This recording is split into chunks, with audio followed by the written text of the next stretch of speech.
Next is the uterus. One of the first questions is, what are the main types of uterus? So the first would be the duplex, and then bicornuate and simplex.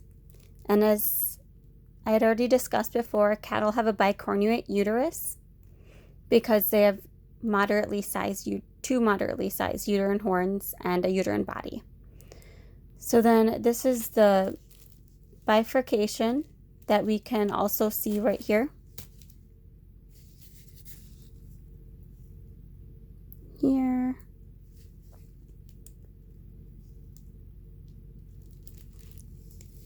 So the uterine horn coming down this way, and another uterine horn that cuts down this way. This would be the bifurcation. On the outside here this is the serosa. So the outside layer here. It's smooth and made of flattened squamous cells. And it's responsible for preventing adhesions, allows the uterus to get really big during pregnancy and shrink back down to the size when the cattle is not pregnant. These are longitudinal muscle layers. They're part of the muscularis, which in the uterus is also known as the myometrium. So we have intercircular muscle fibers. Both of the inner circular and the outer longitudinal are smooth muscle.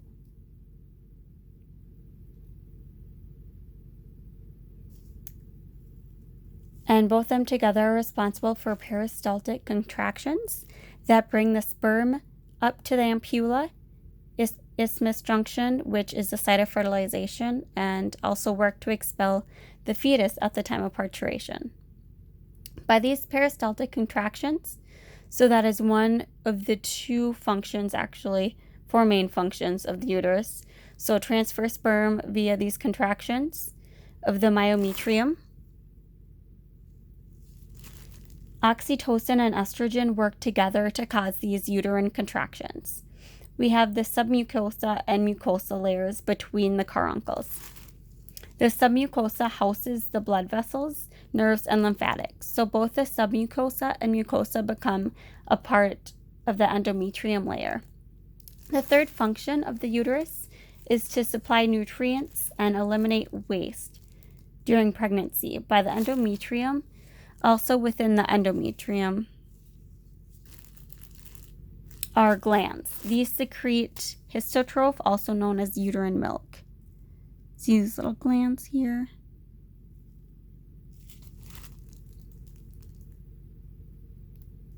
This is important for early embryonic development and is the fourth main function of the uterus and caruncle, which are bump-like protrusions. So they're sites of placental attachment, meaning that the chorion, which is the outer membrane of the embryo, will stay away from the embryo and then attach to these caruncles from the chorion. And then together, caruncle and cotyledon make up a placentum. Next is the mesometrium and uterine artery. This is what supplies blood to the uterus, and they happen to be a little thicker than the vein. So you can see here, there's some veins up in here. And then the veins are what drains the blood from the uterus. This is why they're a lot thinner than the artery. Then the uterine body down here.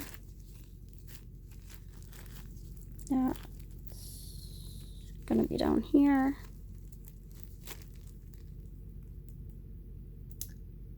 Leads into the cervix, which is right here.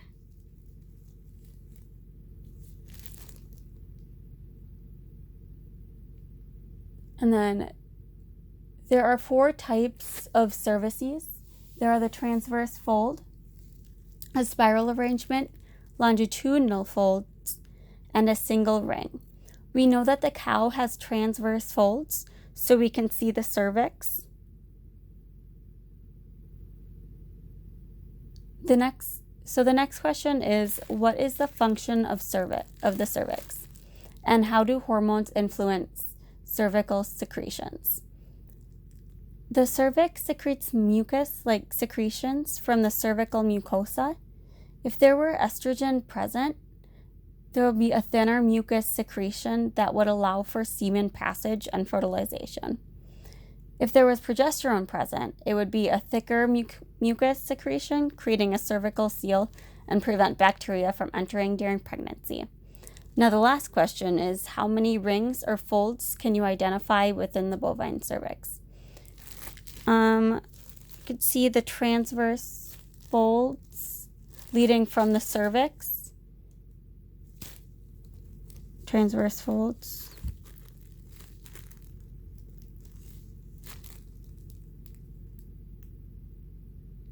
Leading from the cervix, and then we'd have the vagina. Two main segments to the vagina. There's the cranial vagina and vestibule, being separated by the hymen. And the vestibule contains the vestibular gland, aiding in lubrication during natural mating. Lastly, the main function of the vagina is where the uterine and the reproductive tract joins together, as it also is a receptacle for semen during mating.